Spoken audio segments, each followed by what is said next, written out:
the sun. Oh, we might get sun today. Hi there, I'm Sarah, and today I want to show you how we drain the fuel and put in new fuel on my 2002 Royal Enfield Classic 500, who I've named Hari.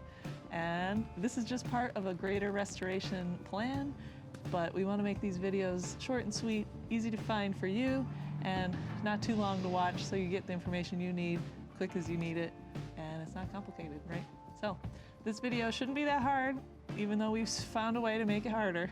You know, put a couple engineers together and we'll find a way to complicate it. But hope you enjoy watching. We're gonna roll up our sleeves and get to it.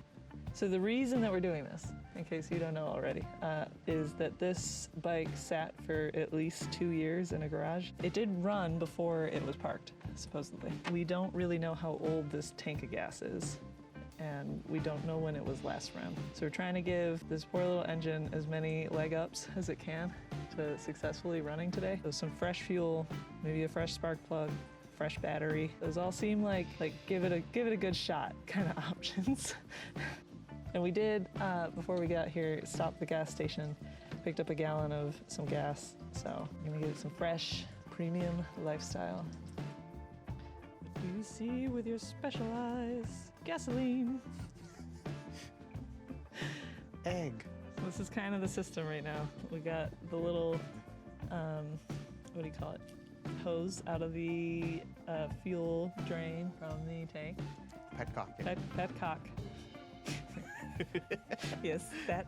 That's actually the technical term. Of course it is.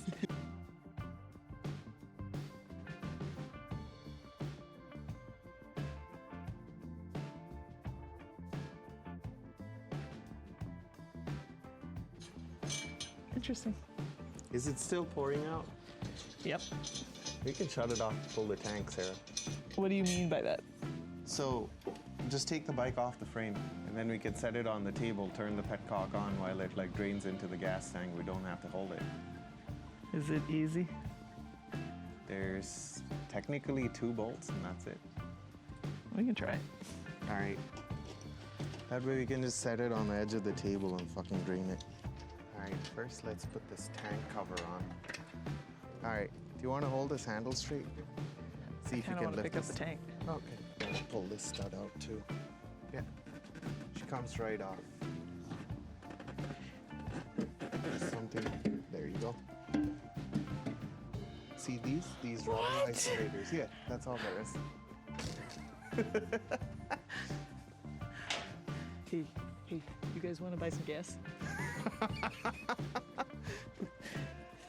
Cool.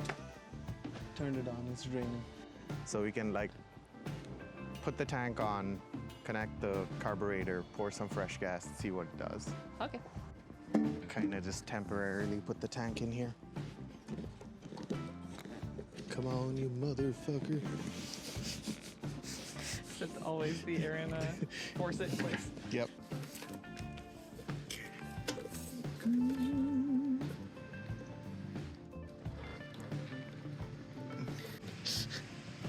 So this is in, it might leak, but We'll see. Turn this off. This can go back there.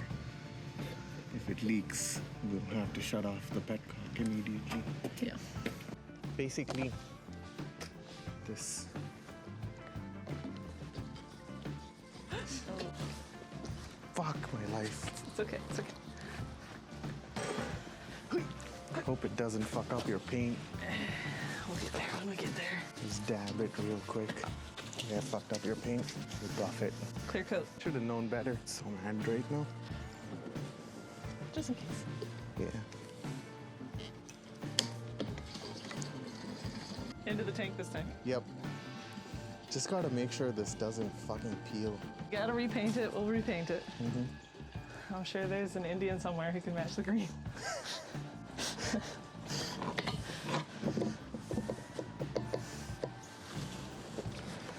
Okay. So then we turn the petcock slightly and we see how much it pours out. Yep. Big money. We're gonna be fast, just in case. I don't see anything pouring. It's a good sign, right? Yeah, it's a great sign.